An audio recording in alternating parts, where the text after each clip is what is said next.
site is located within a secondary industrial and commercial area. Members are advised that this application seeks permission for the buildings and layout only. The principle of the use of the site has been dealt with by the planning inspector previously in allowing the appeal against the enforcement notice to be varied. This included transport-related issues.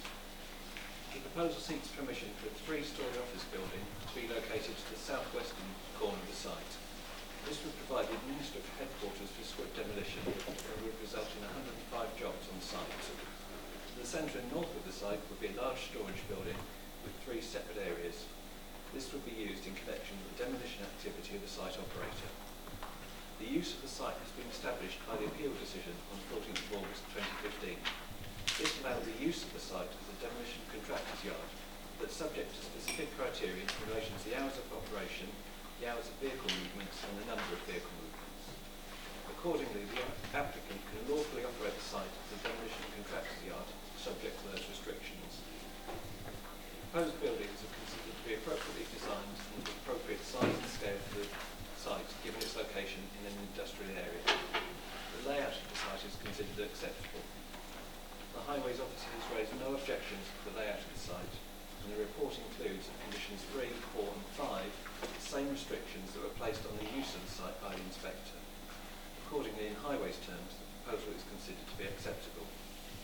The site itself is suitably distanced from neighbouring occupiers, not to result in a loss of amenity, and accordingly is considered acceptable on these grounds.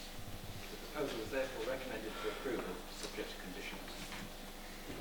I read that we get the potential of 37 people currently there going to 105 full-time employees.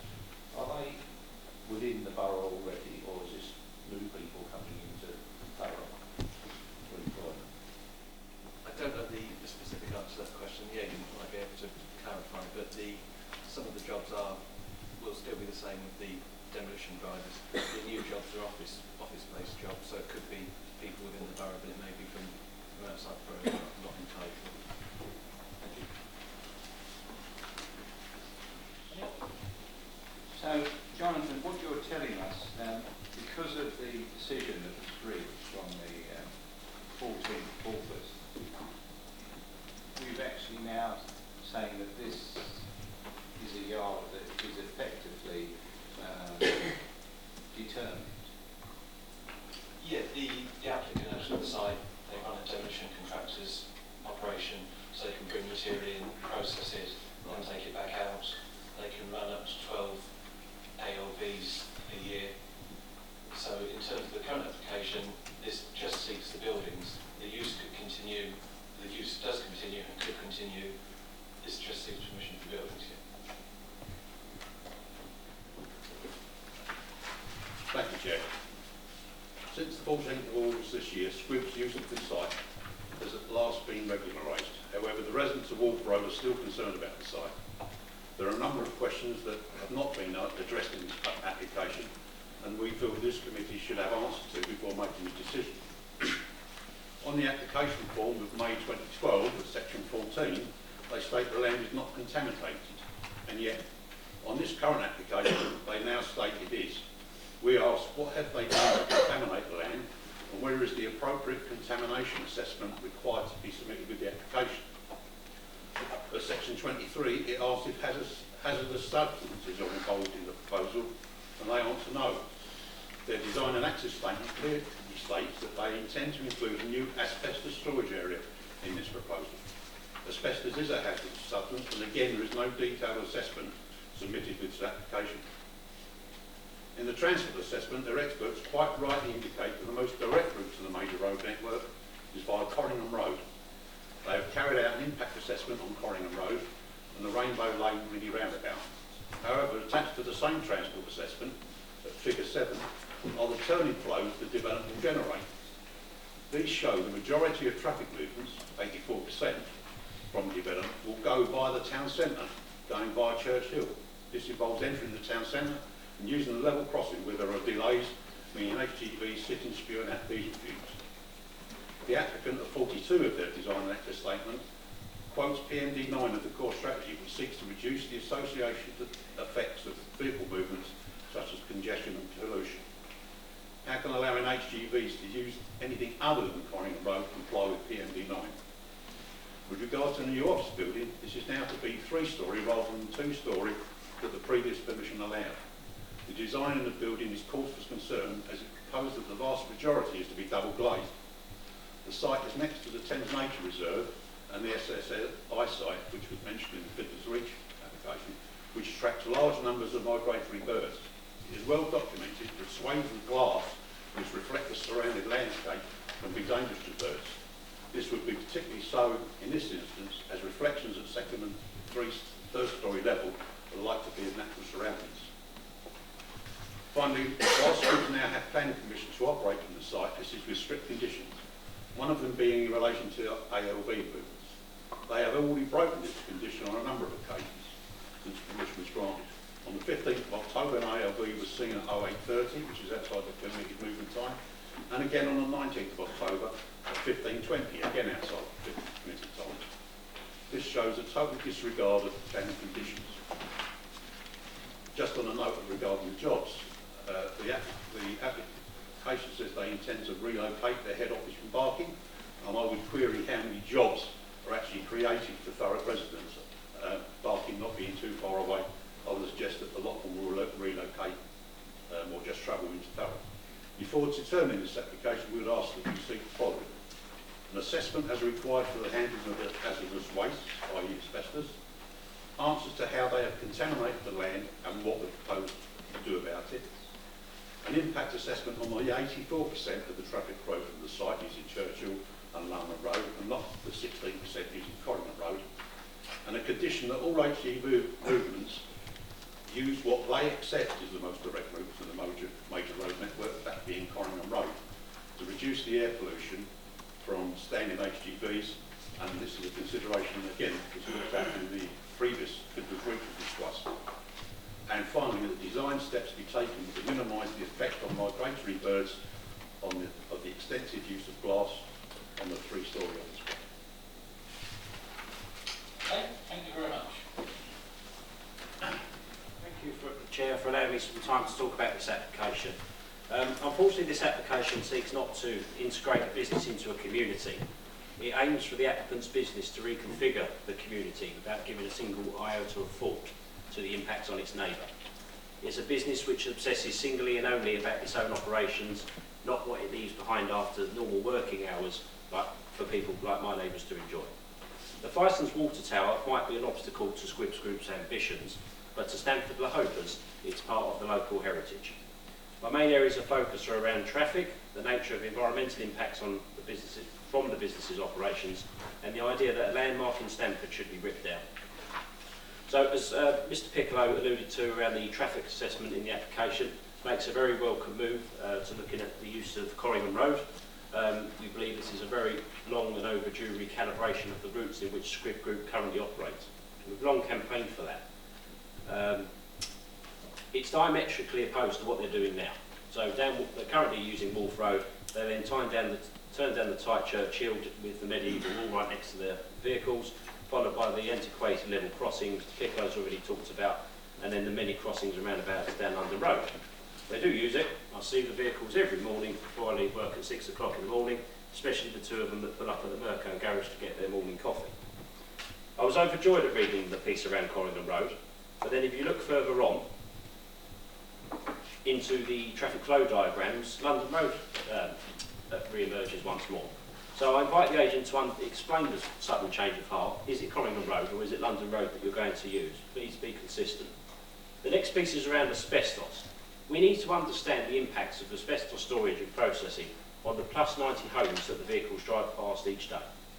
The Warren is nearly opposite the site. That's a small little street, by the way. And I understand that the core strategy of this council identifies the existing site as a place for light industry. But where does it stop, ladies and gentlemen? Recalling Councillor Rice's point about the West Thurrock biomass plant tonight, however we dress it up, however diligent and professional Squibbs act in terms of asbestos management, we still have asbestos going past 90 plus homes a day down a Victorian road where your arm can reach the end of the front garden. Surely there's a limit on what constitutes light business. We're in 2015 in a Victorian road putting asbestos down it. It beggars belief. And lastly, the water tower. I was going to talk about the many memories of the water tower, but I assume most of you have seen the Thurrock Inquiry today, which accurately articulates people's views on it.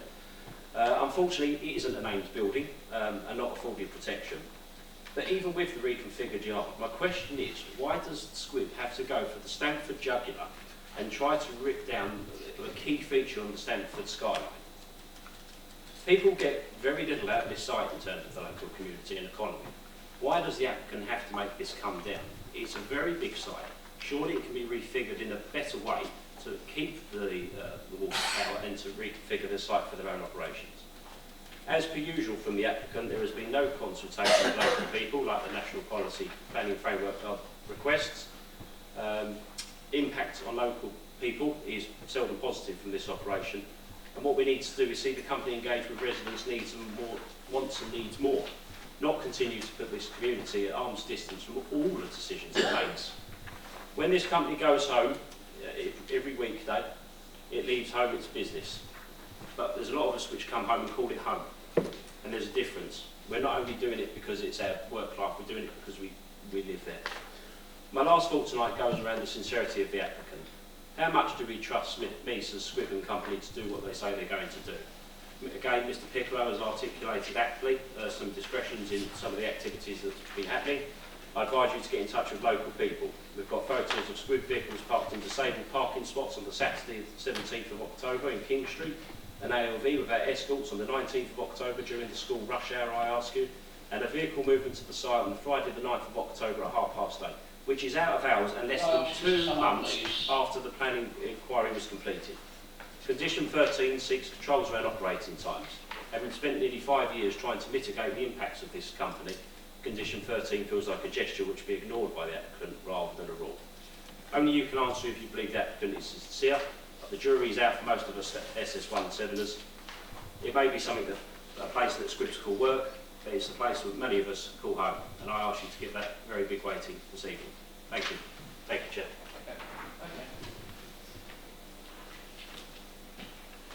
And I invite Mr. Lee, who I understand is the agent. Good evening, sir. What I want to check first of all is that the agent sent round before the deadline a 2-page email dealing with all the various points that were raised by the residents' objection through Mr. Piccolo and the Ward Councillor's objection. Can I check first of all that that was received not only by the council but the members have seen that? Because if they have, to read it wouldn't serve any purpose. I can summarise it to assist, but a full response was done. Then I can pick up, because this may help you, sir, and the members. Before we go further, I'd just like to confirm my question. Thank you, Chair. I can confirm that the email was received and it has been circulated to members in their statement. Therefore, sir, with your consent, rather than simply sitting here reading a note, what I'm going, and unless you want me to summarise it to help the members, what I might do to assist you is simply pick up on a variety of points that have been raised. The starting point, of course, is, as your officers quite rightly say, that once a proposal is in conformity with the local plan policies and national policy, under the National Planning Policy Framework, paragraph 15, which no doubt is enshrined on your officers' hearts, and no doubt familiar to your members, for decision-taking, it means the government has made it absolutely clear that you must approve development that accords with development plan without delay. This application isn't no longer about the use of the land. It's an area the council designated for employment use some considerable time ago. Indeed, encouraged my clients to move to the area. At the time, it hoped there was going to be a bypass put in. It never came, but that's a matter in the council's hands. But the use was well established, and the enforcement notice proceedings, as we know, allows the use. The council was happy to accept the use, provided strict controls put over it. And I'm pleased to say, with the council's assistance, a whole set of strict controls have been put over the use of the land, and that use will carry on. This application is only about some office buildings. It's not about vehicle movements and ALVs, it's about office workers going to offices. Therefore, the transport assessment is actually about where workers might be coming to and from. It's not about where HGVs might be going. For what it's worth, yet again the allegations of Mr. Piccolo about misbehaviour, frankly, are untrue. There have been a raft of complaints made against Squibb by residents about people not doing what they should do in accordance with the planning permission.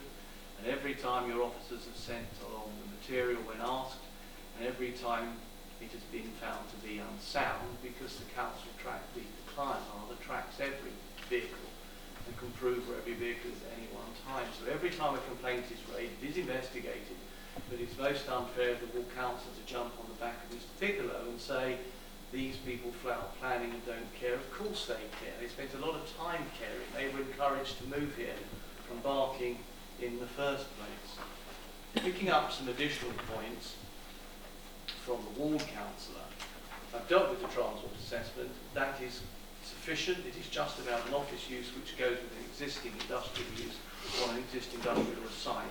The asbestos issue isn't part of the office use. The office is not going to be used for storing asbestos. The office use is office use to run business.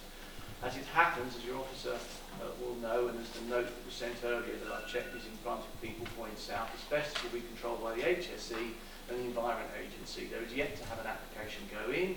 That will go in assuming the office is eventually granted permission so the business can relocate and deal with that matter. There is, however, already a business on that industrial estate handling asbestos, but no one seems to have noticed or seems to be bothered about it. But there is actually another business there. As for the watchtower, well, it already has permission to be demolished, and that permission has been implemented. So the tower will be coming down because the planning consent granted the demolition of it's already started.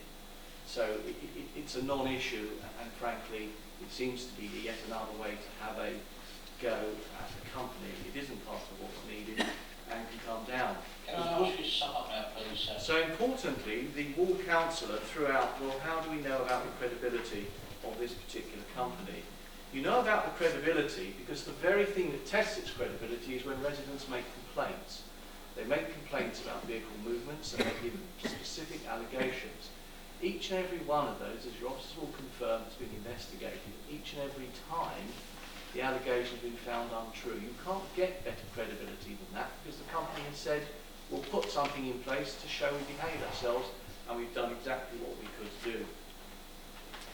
Therefore, for all the various reasons your officer says, the application ticks the boxes, and it's one of those where the MPPS says, as you pointed out on the other matter, the council would have to have a proper reason to refuse, and for the office application there isn't. I should just add that the outside of the building is not all going to be glazed, the details are going to be agreed. I'm afraid to say you've well exceeded your time now, so I think I'll consider down.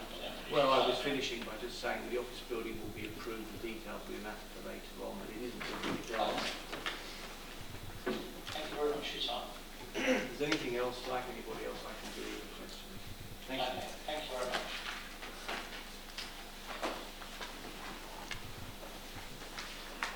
Okay. Any further questions for the officer? Councillor Wheeler. I'm still a bit confused about the traffic. I'm assuming all these HGVs are going to go down all front, don't they? To get to the site? Yeah, the Wharf Road is the only access. Yes, so what I'm saying is, when we're talking about London Road to Churchill, but basically these HGVs are going to go down all front to the world. So is it 108 lorry movements? Which you said 54 Yeah, condition 5 minutes. The vehicle movements to 108 a day. Okay, thank you. Thank you. I just wanted to clarify on the speaker's statement in relation to has the issue of hazardous substance been addressed. Obviously, in the application, there's suggesting the answer is no. And obviously, is that a concern that we should be raising now, or is that something you can answer now? Because obviously, they're asking here for an assessment of the handling of hazardous waste. So, if you could just clarify that point, yeah, come back to me. Thank you. Yeah, sure. You printed out a new application. This relates to sort of things like hydrogen, liquid oxygen, LPG, sulfur dioxide, those sort of those sort of chemicals and substances. In terms of asbestos, it's not something that we would cover with a planning condition, as the agents, sorry, as Councillor said, it's something that will be covered by the EA and the HSE. So we know it's going in, but we don't have something to cover it in terms of planning.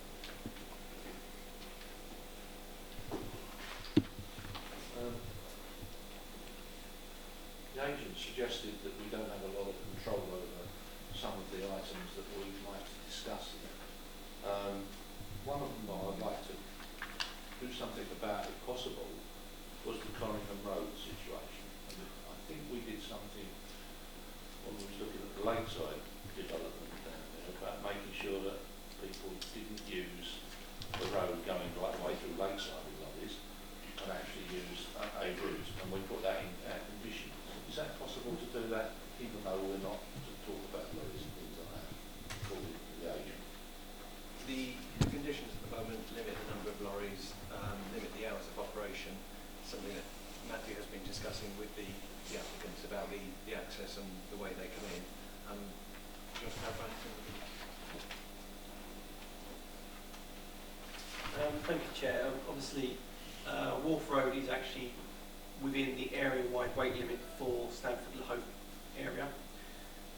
One of the reasons why it's been deemed acceptable for the applicant to go out via London Road is because it's within the weight limit area. One of the things that our traffic management team are looking at investigating is changes to the weight limit order within that area to actually remove Wharf Road and Corringham Road from the weight limit order, so that Church Hill and London Road will be the point of access on that stretch of road, which will prohibit the applicant from using those roads. So whilst we've been in negotiations with the applicants to have a prescribed routing agreement, those negotiations haven't been fulfilled into a resolution which we can bring to you to say that there's a prescribed routing agreement on for Wharf Road and Corringham Road. The traffic management team are looking at alternatives to stop the unwanted access by HGVs on Church Hill and London Road and surrounding areas of Stanford Hope. Okay, so does that mean that we can, if we were minded to grant permission at some point, could we put something in about it doesn't get permission until that problem is resolved, or are we still stuck with it, hoping that somebody's going to negotiate later on? This was extensively looked at in the appeal inquiry with the applicant a number of years ago, where the planning inspectorate identified that because it was within a weight limit area and because it would require agreement from the applicant to enter into a prescribed routing agreement, and the applicant wasn't willing to do that, it wasn't considered a material consideration to refuse the application. That's why, as the traffic management team are looking at doing, is if we can remove Wharf Road and Corringham Road from the weight limit order, which will protect HGV movements along that route only, then the weight limit order will be on all surrounding roads and the applicant won't be able to use it as a route through to the strategic road network. Any further questions?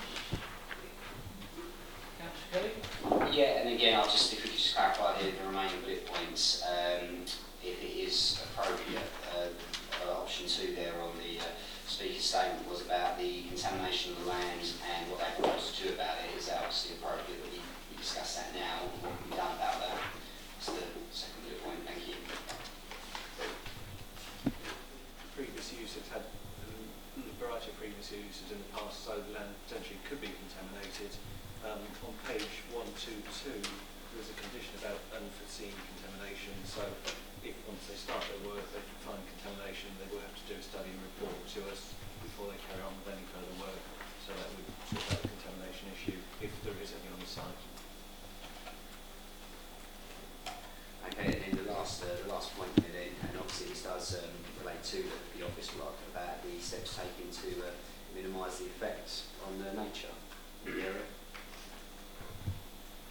Well, the design steps taken to minimise the effect on the migratory birds of the extensive use of glass on the 3-storey office block. Thank you.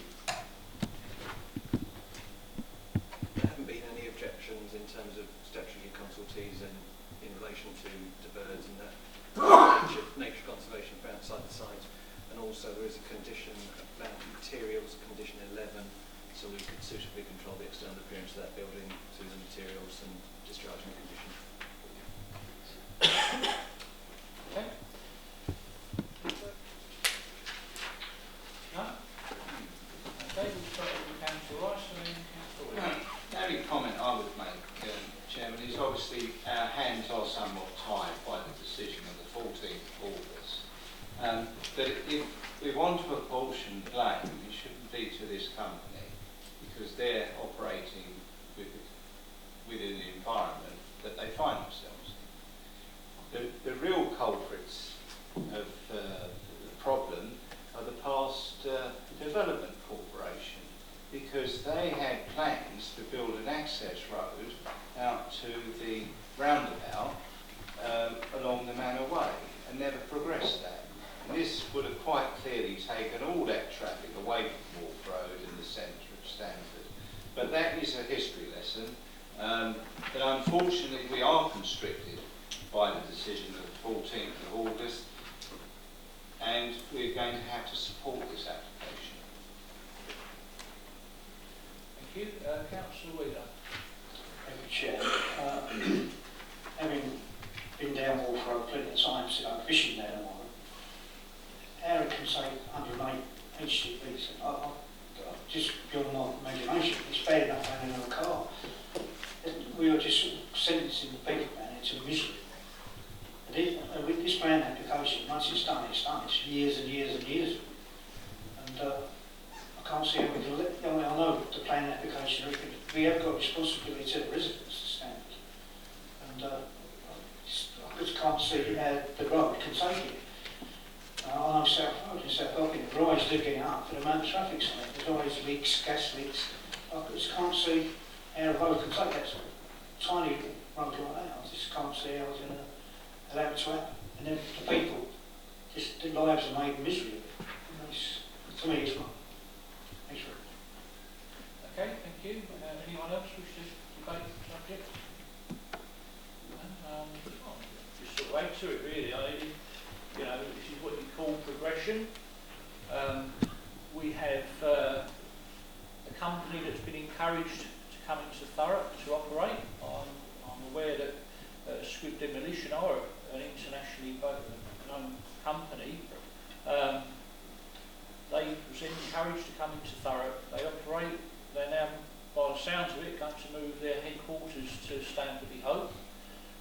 Obviously, where the old Fison's fertiliser factory was or is now, it's a little bit of a shame that the amount of HGVs that are going to be moving up and down. However, we've heard in past instances where there's a lot of unrest amongst residents, and understandably, because obviously it's an old Victorian road, we know, but as my colleague here says, you know, the planning inspectorate goes by national planning policies, and those policies allow this type of progression of HG movement, of vehicle movement to happen. And as we said at South Road last month, we've got our hands tied, we've got an arm behind the back. We're going to be able to do so much to unfortunately turn this over, and would we want to? We've got to ask ourselves, we've got a local development framework where we've got to create 26,000 jobs. And at this moment in time, 2021 is coming quicker. We're at 2016 now, 5 years away. You know, so we've got to try and create jobs, prosperity, local prosperity here. And I know, again, the residents of Wharf Road possibly won't agree with me, but we are also bound by what we've actually put in writing by supporting a local development framework.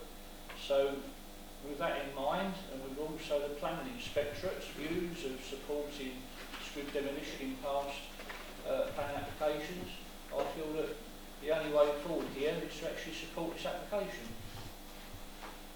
So if anyone else has got anything to say, will say it. If not, I'll propose a report. If anyone wishes to second it, Councillor Lydia.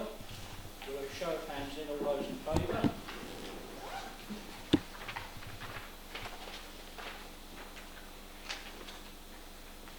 Okay, Karen? I've got 2 seconds. Right.